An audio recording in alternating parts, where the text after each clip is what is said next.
We started writing these songs probably in the spring of last year, and we were just working away, beavering away, sending through MP3s to each other and whatnot. These are the songs I've got, these are the songs you've got, what have you. And we actually got together finally at the end of the summer in Blackie, our bass player's house, and started sort of playing the songs through. The five of us in a room playing together, learning songs as we went. We had like an awful little Casio keyboard, like 5 acoustics, whatever, banjo, ukulele. That's about it. That was it. Yeah, that was the. What was your drum kit? If I had one, it was a piece of slate with a brush, I think, which I really liked actually. It was good. The moment of songwriting and the birth of these songs, you know, is the moment where if you don't get everybody on board, the bus is going to leave without them. You know. Mm. So it was very, very important to make sure that everyone was contributing and everybody felt like that they owned the songs, you know. We sat down with him and he was like, let's get the 12 songs that we like the most.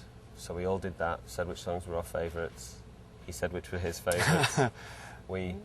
And then we went about butchering them till they were kind of like as clear and straightforward as we could possibly do.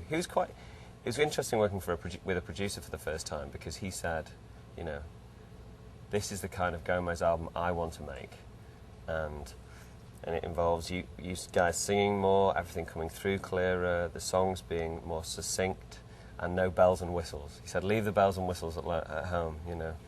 So that's what we did, and he really held down the law. You know, the book really stopped with him, which we've never had before. We've worked with people who call themselves producers, you know, like Chad Blake and Ken Nelson, but they were more like partners in crime. They were getting as sort of carried away with it as we were.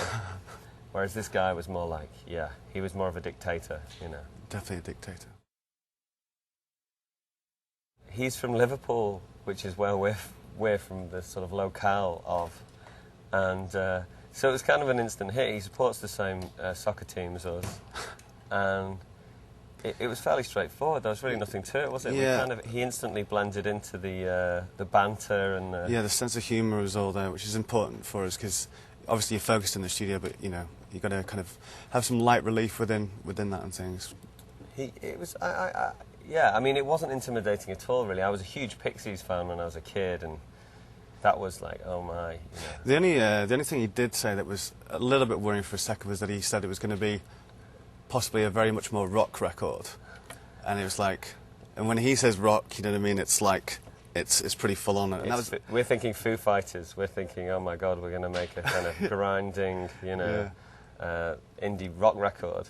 And the fact that he had all these great stories about working with Echo and the Bunnymen and the Foo Fighters and Pixies and throwing muses, etc., etc., etc. It was just like, it just made it more exciting and more interesting, you know. Gil told me one day that he was, that in the late 90s he was rolling around at Los Angeles with Joey from the Pixies, and they used to listen to our first album a lot, and it was probably a big favourite of theirs.